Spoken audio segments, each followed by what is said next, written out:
స్వేచ్ఛ టీవీ ప్రేక్షకులందరికీ రాఖీ పండుగ శుభాకాంక్షలు. ఈరోజు వార్తాపత్రికల్లో ప్రధాన వార్తలన్నీ ఒకసారి చూసే ప్రయత్నం చేద్దాం.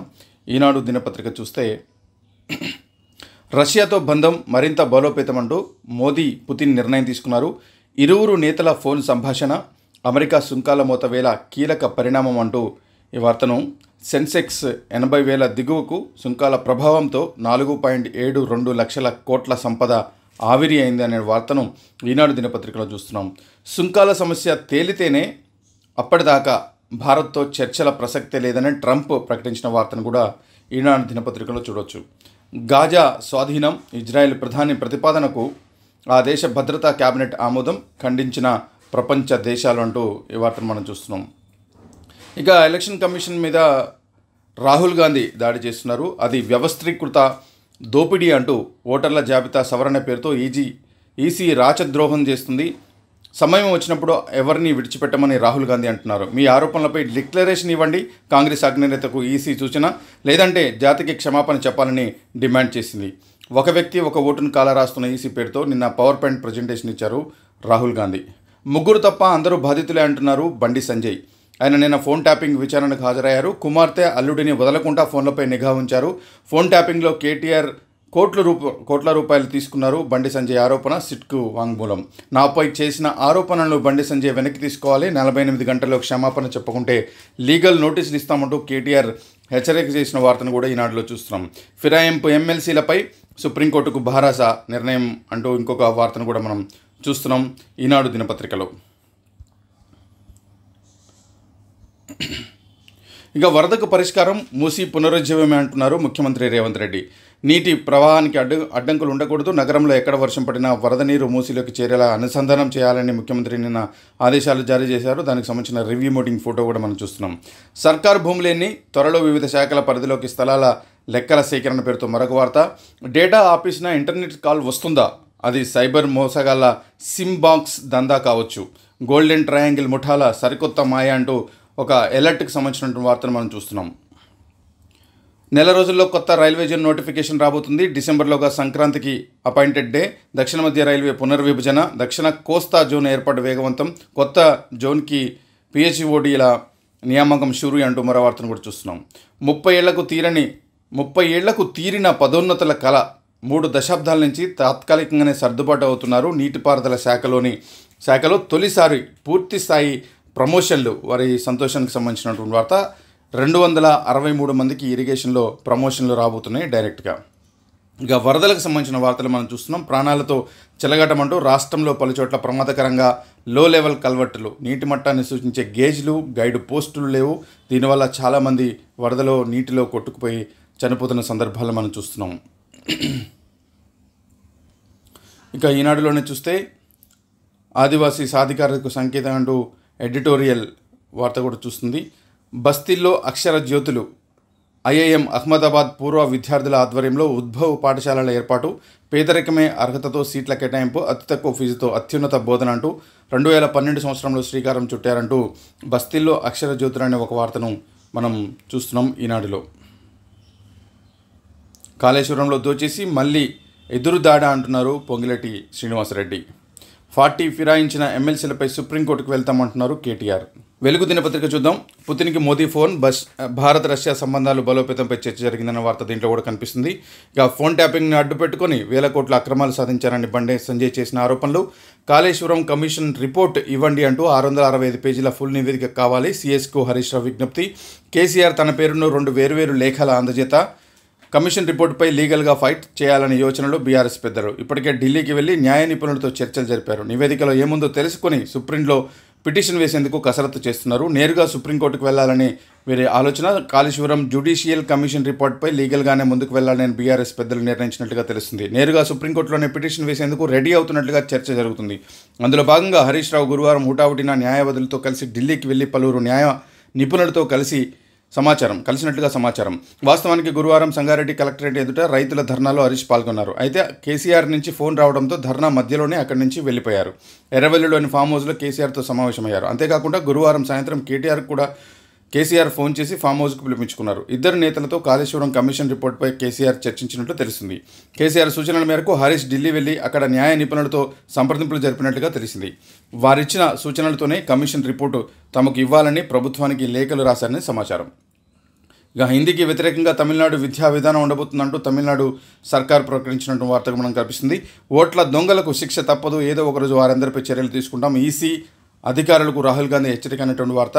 సోలార్ ప్లాంట్ పెడితే మహిళా సంఘాలకు 4 ఎకరాల ప్రభుత్వ భూమి ఆయా సంఘాల పేర్ల మీద ఇవ్వాలని నిర్ణయించినట్లుగా మరొక వార్త. ఎస్ఎల్బీసీ పనులు మళ్ళీ మొదలుపెట్టండి అంటూ అది ప్రభుత్వానికి అత్యంత ప్రాధాన్యత ప్రాజెక్టును ఉత్తమ్ కుమార్ రెడ్డి ప్రకటించిన వార్త చూస్తున్నాం. రాష్ట్రంలో 562 కోట్లతో తోషిబా 3 యూనిట్లు ప్రారంభించబోతుందంటూ శ్రీధర్ బాబు ప్రకటన. బెటర్ యాంటీబయాటిక్స్కు లైన్ క్లియర్ అంటూ ప్రాణాంతక బ్యాక్టీరియాలను అడ్డుకునే పద్ధతిని గుర్తించిన సీసీఎంబీ అంటూ మరో వార్త చూస్తున్నాం. మూసీ పునరుజ్జీవంతోనే వరదకు చెక్ పెట్టొచ్చన్న ముఖ్యమంత్రి ప్రకటన. జూబ్లీహిల్స్లో సమస్యలకు శాశ్వత పరిష్కారం అంటున్నారు వివేక్. తెలంగాణ గజనీ మహేశ్వర్ రెడ్డిని ఆరోపిస్తున్నారు మేడిపల్లి సత్యం ఎమ్మెల్యే. బీసీలకు రిజర్వేషన్లు అమలు చేయిస్తామని పొన్నం ప్రభాకర్. ఇండ్లు కట్టిస్తే కమిషన్లు రావనే కాళేశ్వరం ప్రాజెక్టు కట్టినని పొంగులేటి శ్రీనివాసరెడ్డి ఆరోపణలు. కల్వకుంట్ల ఫ్యామిలీకి రేవంత్ ఫోబియా అంటూ ఆది శ్రీనివాస్ కామెంట్స్. ఎంపీ రఘునందన్ రావుకు మళ్ళీ బెదిరింపు కాల్స్ అనే వార్తను కూడా చూస్తున్నాం.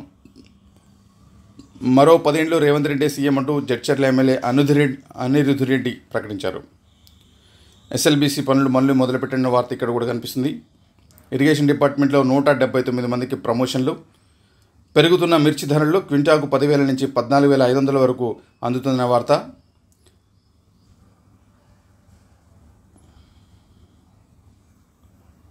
చదువు మానేసిన యూత్పై సర్కార్ ఫోకస్. ఓపెన్ 10th ఇంటర్లో లక్షల మందిని చేర్పించాలని టార్గెట్ పట్టుకున్నారు. రాత్రంతా ఫీల్డ్లోనే అధికారులు ఉంటున్నారంటూ ఇటు విద్యుత్తు ఇటు ట్రాఫిక్ సంబంధించినటువంటి సమస్యలను పరిష్కరిస్తున్నారంటున్న వార్తను చూడవచ్చు. నిజంగానే వారి కష్టం మాటల్లో చెప్పలేనిది. కరెంటు మనం హాయిగా ఇంట్లో పడుకుంటున్నా కరెంటు రావడానికి వెనక చాలామంది కృషి వారి శ్రమ ఉంది. ఆంధ్రజ్యోతి దినపత్రిక చూస్తే జెడ్పీలో బీసీలు డబుల్ కాబోతున్నారు. 42% రిజర్వేషన్తో దాదాపు సగం చైర్మన్లు బీసీలే అంటూ ఉన్నత పదవుల్లో గణనీయంగా పెరగనున్న ప్రాతినిధ్యం. ప్రస్తుతం 32 మందిలో 7గురే ఉన్నారు. పంచాయతీల్లో పెరిగేది కొద్ది శాతమేనా? స్థానిక సంస్థల్లో ఇప్పటికే 40% ప్రాతినిధ్యం. జిల్లాల వారీగా చూస్తే 30 నుంచి 55%. చాలా చోట్ల జనరల్ స్థానాల్లో బీసీల గెలుపు. పార్టీలే చొరవ చూపి 42% అవకాశం ఇస్తే భవిష్యత్తులో చట్టసభలకు భారీగా బీసీలు అంటూ జెడ్పీల్లో బీసీలు డబుల్ అంటూ ఆంధ్రజ్యోతిలో ఒక కథనం కనిపిస్తుంది. అంటే దీన్ని ఏ విధంగా అర్థం చేసుకోవాలో కొంచెం ఆలోచన చేయండి.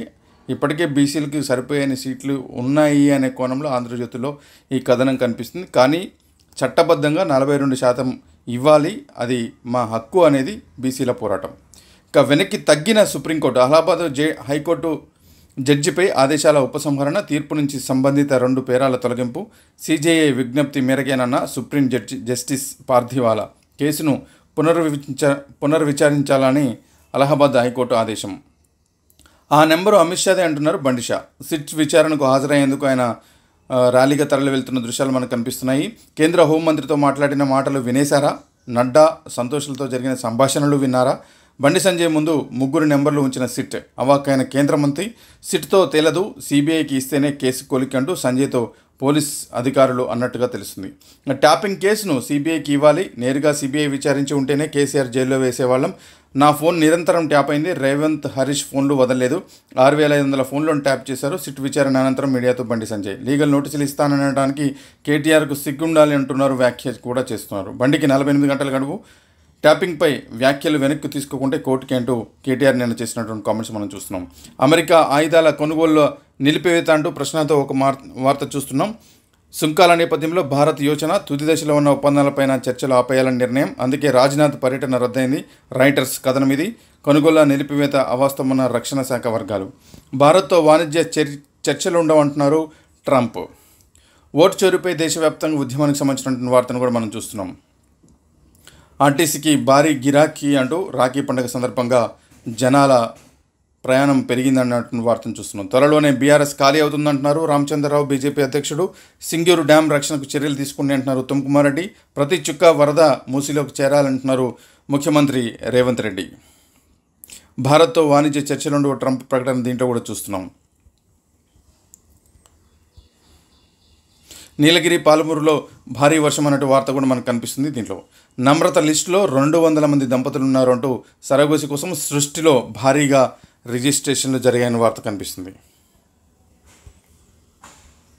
ఆంధ్రజ్యోతిలో రాఖీ పండుగ సెంటరు చలో సొంతూరు అంటూ ఊర్లకు వెళ్తున్న వారి సంఖ్య ధనలక్ష్మిగా దర్శనమిచ్చిన వరలక్ష్మి అమ్మవారికి సంబంధించినటువంటి ఫోటో చూడవచ్చు. కొత్త కోచ్లు ఎప్పుడు మెట్రో రైళ్లలో అదనపు బోగీల కరువు అంటూ మెట్రోకి సంబంధించిన వార్త చూస్తున్నాం. అవుట్లెట్ లేక ఆగమాగం అవుతున్నారు. పాత ముంబై రహదారిని ముంచెత్తిన వర్షపు నీరు అనే వార్త కూడా రంగనాథ్ పరిశీలన చేస్తున్న ఫోటోతో పాటు వార్తను చూస్తున్నాం. భక్తి శ్రద్ధలతో వరలక్ష్మి పూజలు జరుగుతున్నాయి. నిన్న శుక్రవారం కావడంతో చాలా పెద్ద ఎత్తున పూజలు జరుపుకున్నారంటున్న వార్త కనిపిస్తుంటే కణాల పునరుత్పత్తి పరిశోధనలో ముందడుగు పడిగిందనే వార్త మరొకటి కనిపిస్తుంది. కార్యకర్తలే పార్టీకి వెన్నెముక అంటున్నారు మంత్రి పొన్నం ప్రభాకర్. అప్రమత్తంగా ఉండండి అంటూ మూసీ పరివాహక ప్రాంతాన్ని పరిశీలించిన కలెక్టర్ హరిచందన. డేంజరస్గా డెంగీ అనే వార్త మరొకటి కనిపిస్తుంది. వర్షాకాలం కాబట్టి ప్రజలందరూ కూడా జాగ్రత్తగా ఉండాలి, డెంగీ జ్వరం బాధిన పడకుండా ఉండాలనేటువంటి వార్త. ఆటగాడిగా గెలిచి జీవితంలో ఓడి అనారోగ్యంతో కన్నుమూసిన ఖోఖో ఆటగాడు సారంగపాణి అంటూ స్పోర్ట్స్లో ఈ వార్త మనం చూస్తున్నాం. కేటీఆర్ కుటుంబం ఆలీబాబా 40 దొంగల ముఠా అంటున్నారు జగ్గారెడ్డి. నమస్తే తెలంగాణ పత్రిక చూస్తే 5 దాటితే హ్యాండ్సప్ అంటూ మొగులు నల్లగైతే బుగులు పడుతున్న నగరం అంటూ సాయంత్రం 5 దాటితే ట్రాఫిక్ చక్రబంధం. 5 సెంటీమీటర్ల మించి వాన పడితే నరకం కనిపిస్తుంది. అన్నిట్లో వేలు పెట్టి జారుకున్న హైడ్రా, చేతులెత్తేసిన జీహెచ్ఎంసీ పోలీస్ అంటూ ట్రాఫిక్ జామ్లకు సంబంధించినటువంటి ఇష్యూ కనిపిస్తుంది. ఇది వ్యవస్థీకృత సమస్య. ఈ ఒక్కరోజుతో ఏదో ప్రభుత్వాన్ని నిందించడం కాదు, ఏ ప్రభుత్వమైనా చేయాల్సింది. గత ప్రభుత్వమే చాలా చర్యలు తీసుకోవాల్సింది అనే విమర్శలు కూడా వస్తాయి, చూసుకోవాలి. నమస్తే తెలంగాణ. ఇక బడుగుల బీమాపై పిడుగు అంటూ బీఆర్ఎస్ తెచ్చిన సోషల్ సెక్యూరిటీ స్కీమ్కు కాంగ్రెస్ మంగళం పాడిందనే వార్తను కూడా మనం చూస్తున్నాం. డమ్మీ వర్సిటీ ఫేక్ కోర్సులు, జర్మనీ సంస్థతో ఎంఓయూలు, జేఎన్టీయూ తప్పటడుగులు అంటూ ఒక చర్యతో ప్రతిష్టాత్మక విద్యా సంస్థకు మరకంటింది. 2 ఫారిన్ కోర్సుల్లో విద్యార్థులకు అడ్మిషన్లు, జర్మనీలోని టాప్ 3 యూనివర్సిటీ అంటూ ప్రచారం. అది ఫౌండేషనే, వర్సిటీ కాదంటూ ఫిర్యాదులకు సంబంధించిన వార్త. సీతారామపై సీతకన్ను అనే వార్తను కూడా నమస్తే తెలుగు చూస్తున్నాం. ఏది అక్రమం ఏది సక్రమం, కాంగ్రెస్ సర్కార్ తీరుపై హైదరాబాద్ వాసుల్లో సందిగ్ధం. కుప్పకూలిన రియాలిటీ, దానికి తోడు ఆక్రమిత ప్రాజెక్టులు. కాజాగూడలో 27 ఎకరాల ప్రభుత్వ భూమి హాంపట్టైంది. మ్యాన్హాటన్ పేరుతో ప్రాజెక్టు, కన్నెత్తి చూడని హైడ్రా. సర్కారు ఉదాసీనతపై కోర్టుకెక్కిన 4 ఎమ్మెల్యేలు. అందులో ప్లాట్లు కొనవద్దని ఎమ్మెల్యే అనిరుద్ధ్ రెడ్డి ప్రకటన. గోపనపల్లిలోని సర్కారు భూమిలోనూ ప్రైవేట్ వెంచర్లు. గతంలో 15,000 కోట్ల ప్రాజెక్టులు అక్రమమన్న బట్టి. ఈ వార్త మరి వేరే పత్రికలో వేరే విధంగా వచ్చింది. అప్పటి ప్రభుత్వ హయాంలోనే ఇది అనుమతులు ఇచ్చారంటున్న వార్తలను మనం చూస్తున్నాం. కడియంపై వేలాడుతున్న కత్తులు అంటూ మరొక వార్త. ఈ ఫస్ట్ పేజీకి సంబంధించిన సెకండ్ కొనసాగింపు వార్తలు మనం చూడవచ్చు. బీసీ రిజర్వేషన్లపై కాడెత్తిన రేవంత్ రెడ్డి అని ప్రశాంత్ రెడ్డి కామెంట్స్ కూడా మనం చూస్తున్నాం.